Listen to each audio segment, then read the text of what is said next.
Good evening. Thanks very much for joining us on What's Hot. I'm Shireen Bhan. The top 5 that we're tracking for you this evening. Came Cho Trump. Ahmedabad gears up for a grand reception to welcome the US president later this month, but no clarity on a potential trade pact between both countries. Government sources say the US demands on data localization, e-commerce and agri are highly ambitious. You cannot put FDI on banners globally and then say you will investigate FDI, says Amazon, as it makes its case against CCI's predatory pricing probe. The company tells the Karnataka High Court it has no preferred sellers, also defends price cuts during festive seasons and exclusive tie-ups. A double blow for the economy. January retail inflation hits a 6-year high of 7.6% as food prices remain elevated and fuel and light inflation rises. Factory output contracts in December weighed by the decline in manufacturing, capital goods and consumer durables. The Union Cabinet clears the amendments to the Vivad Se Vishwas bill. The bill to settle direct tax disputes over 9 lakh crore rupees will now go to Parliament.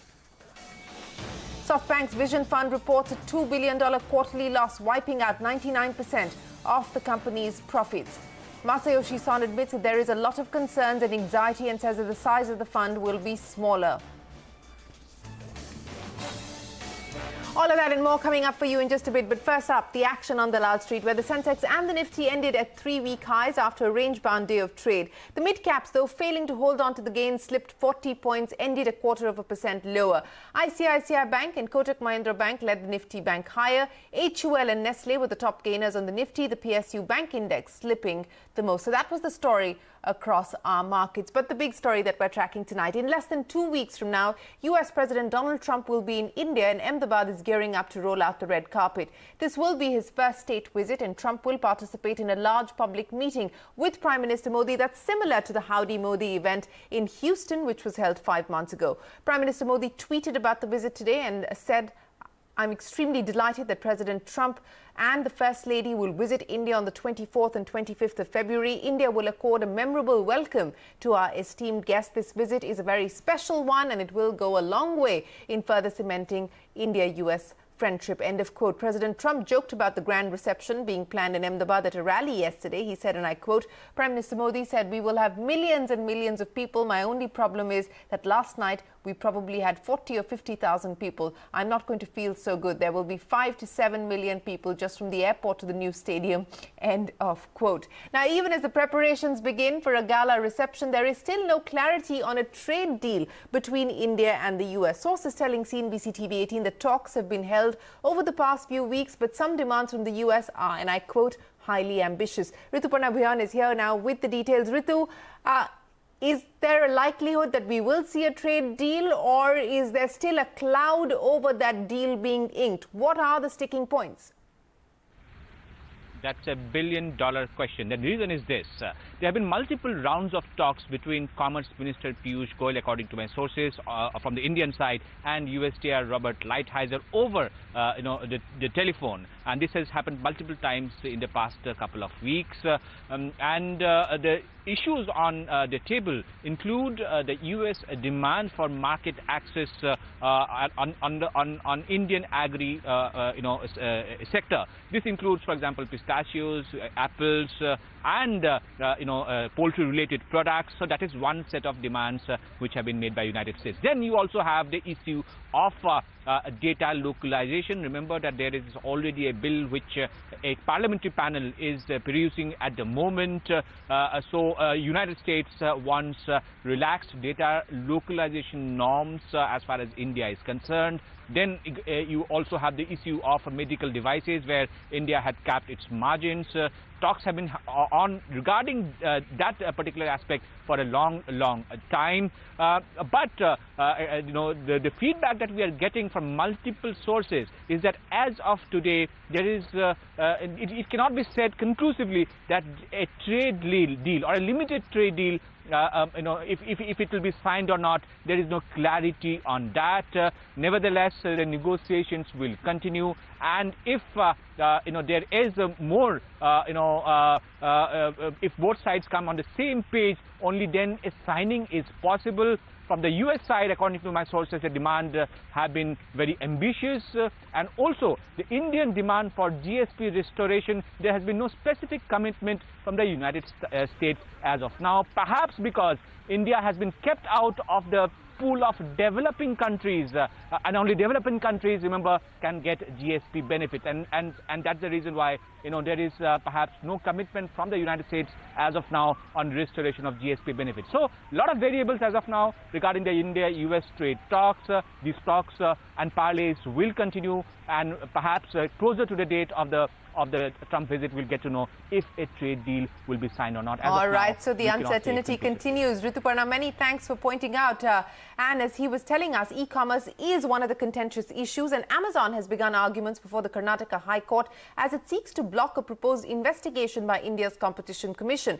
Last month, the CCI announced that it is launching a probe against Amazon and Flipkart over charges of predatory pricing, deep discounting, preference to select sellers on their platform, among others. Calling the court to stop the probe, Amazon said India cannot put foreign direct investment on banners across the globe and then say FDI will be investigated. Mugdha Warrior is here with the key highlights of Amazon's argument.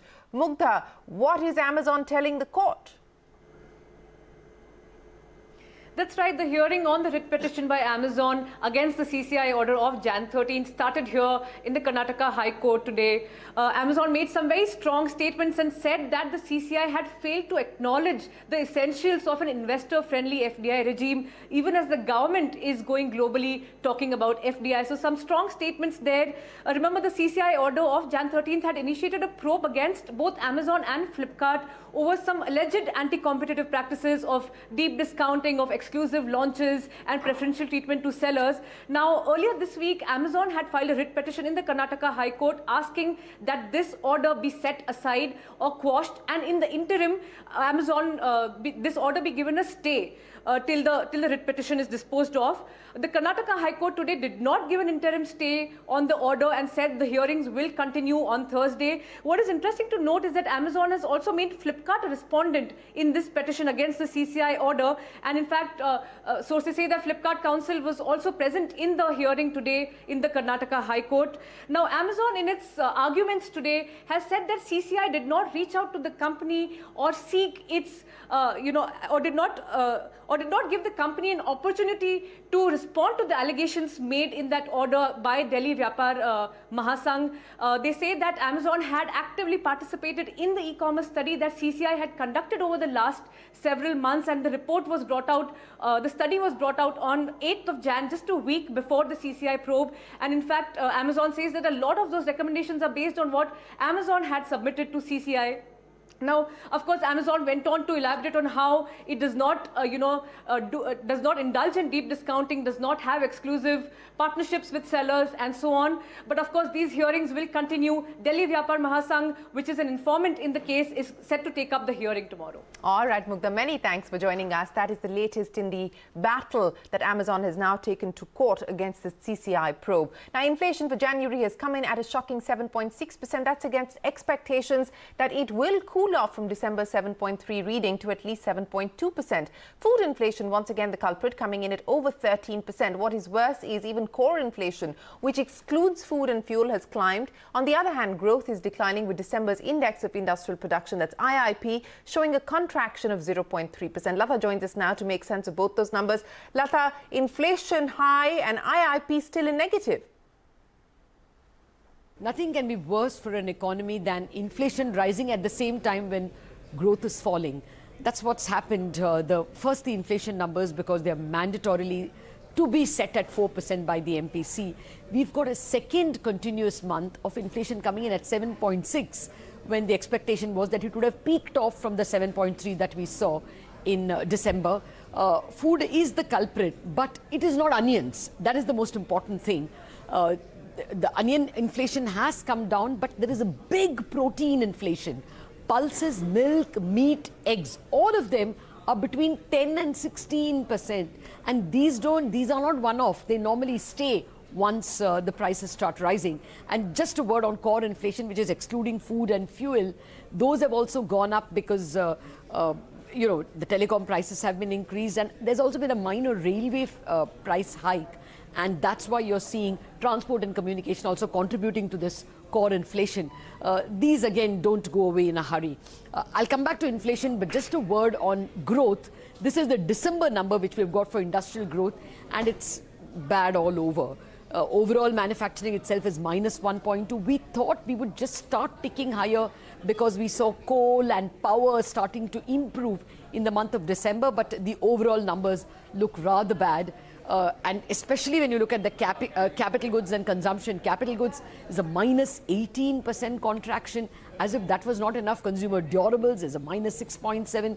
And even consumer non-durables, non-durables is soaps, hair oils, these kinds of things, those that don't endure. The FMCG goods, personal products goods, which are perishable. Even that is, in minus, is in contraction. That so severe is the crimping of consumption in the country.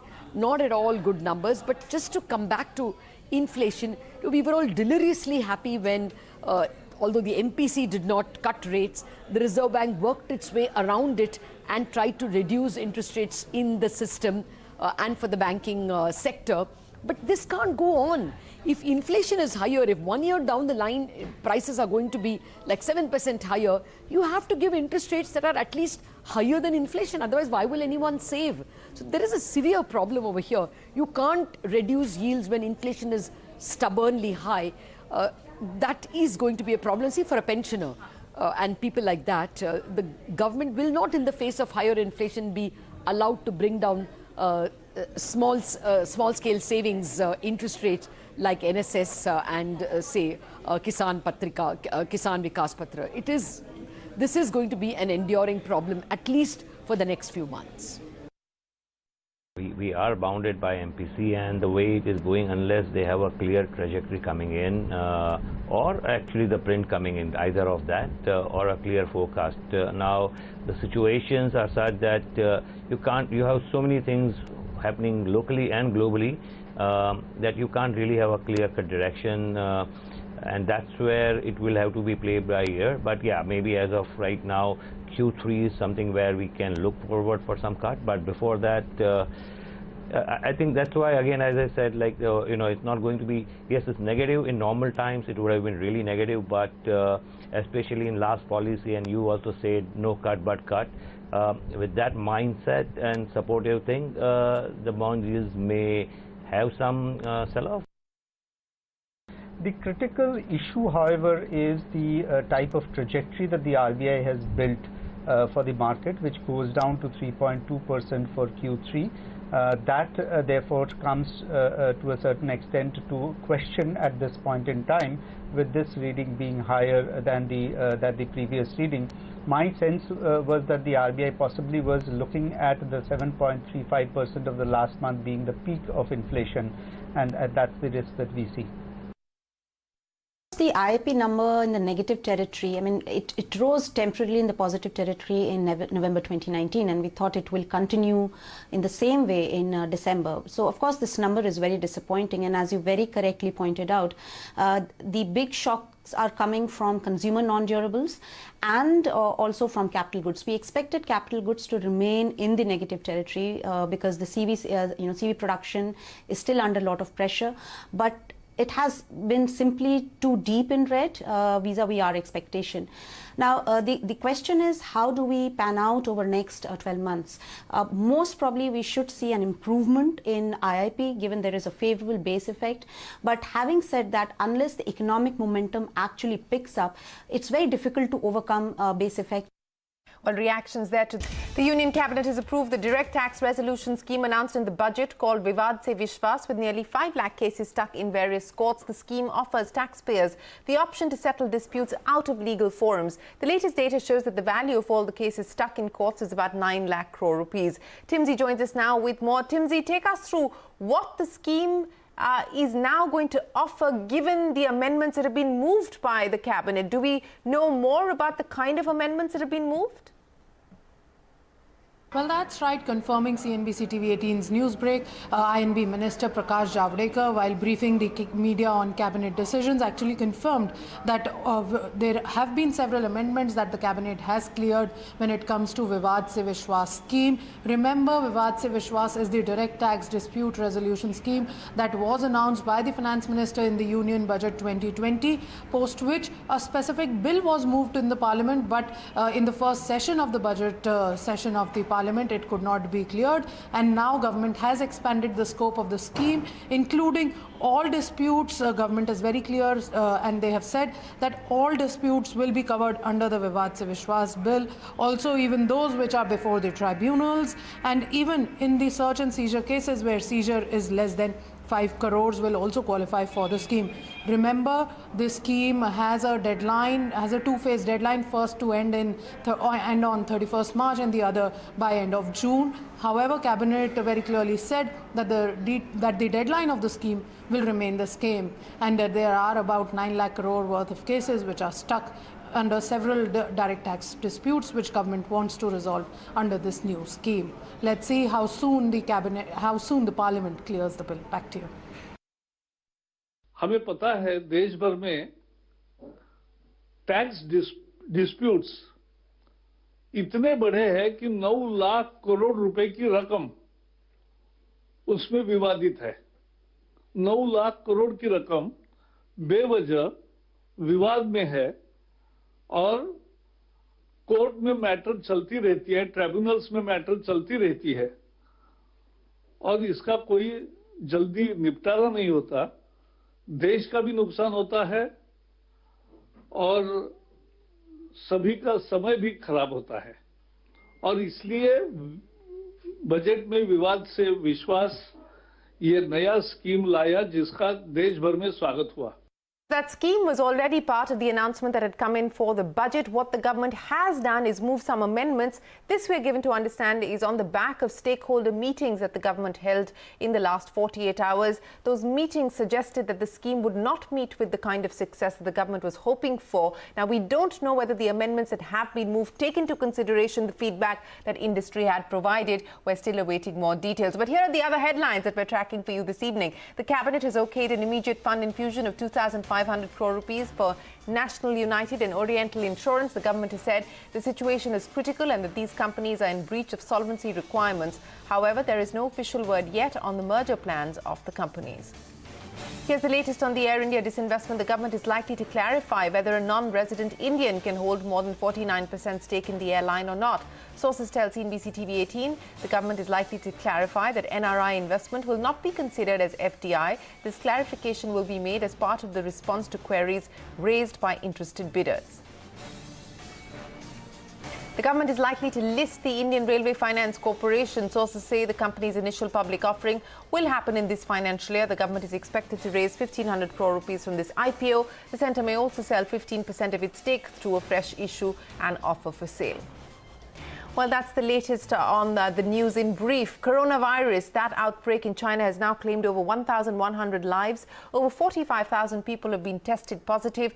The death toll is rising at a rate of 19%, but the rate of people recovering from the disease is also rising at 81%. Over 4,800 people have recovered from the virus so far. Eunice Yoon has more from Beijing. Eunice. Well, China reported its lowest number of new coronavirus cases since late January, and top health officials said that the confirmed cases dropped in half since a week ago, and that this fall indicates positive changes. So these falling numbers seem now more recently today, as well as yesterday, the Economic Planning Agency is saying that these local restrictions that have been put in place on many factories within the supply chain are inappropriate and that they are inconsistent for an orderly resumption of work. So meantime, a very influential government economist also spoke out in state media saying that China promised to reach its target for 2020 of doubling GDP as well as income. This has been something really important for the Communist Party. And this government economist said that China would reach that target and that they only needed 5.7% growth this year in order to meet that goal. So online, people still are quite skeptical. They're happy to see these falling numbers, but they're saying that they want more hard evidence before they go back to their regular routine of life. Absolutely. Eunice Yoon, many thanks for joining us. Now, that cruise ship Diamond Princess, which is currently off the coast of Japan, has reported 39 fresh cases of the coronavirus, taking the total number of people infected to 174. Sources say 2 Indians are also among those infected. Parikshit Luthra joins us now with more. Parikshit, what do we know about this and how many Indians are on that cruise ship? Well, there are over 3,000 passengers in total. 174 have been tested positive for coronavirus. 6 Indian nationals on board, 2 of which have been tested positive as well. In the last couple of weeks, a lot of criticism has come for the Japanese government about the way they have handled this entire crisis. This ship was quarantined on the 5th of February. It will remain in quarantine till the 19th of February. And we're told by our sources in the Indian government that Japanese authorities will be screening the passengers leaving the Yokohama coast once the quarantine period is over. Indian nationals too have complained that they should be actually segregated. They should be helped by Indian authorities to go back home safely. At this point, they continue to be quarantined. In quarantine, we're told that the Indian government is in touch with them, their families as well. They're in touch with the employers of those 6 Indian passengers, and they have assured them that their travel to India would be taken care of as well. But there is a lack of information that the foreign media is also speaking about, and everyone is urging the Japanese government to be more communicative, more approachable on this entire issue. Back to you. Many thanks for joining us. Now, Japanese investment giant SoftBank has seen its quarterly profits get nearly wiped out due to the $100 billion Vision Fund, which has lost $2 billion in the quarter. Speaking after the earnings were released, SoftBank founder and CEO Masayoshi Son admitted that losses were largely due to the WeWork fiasco and the decline in the share price of Uber. He also said that the size of their next fund could be smaller. However, he also asserted that SoftBank does not have a liquidity problem and that it will continue to invest. Take a listen. WeWork challenges and Uber's challenges. For example, share prices went down since IPO of Uber, for example. Though, due to those unexpected events, we have caused concerns amongst potential investors of SoftBank Vision Fund 2. SoftBank Group has plenty of liquidity in various ways. So as a SoftBank Group, we can keep investing. Well, that's Masayoshi Son, a $2 billion loss in the quarter on back of the Vision Fund. So looking difficult there for SoftBank. With that, it is time for us to wrap up this edition of What's Hot. Thanks very much for watching. Up next, we shift our focus to the Lal Street, where Indian equities end the day higher, with the Sensex and the Nifty closing at a 3-week high after a rebound in trade. Markets today takes the action forward. India Business Hour will come up next.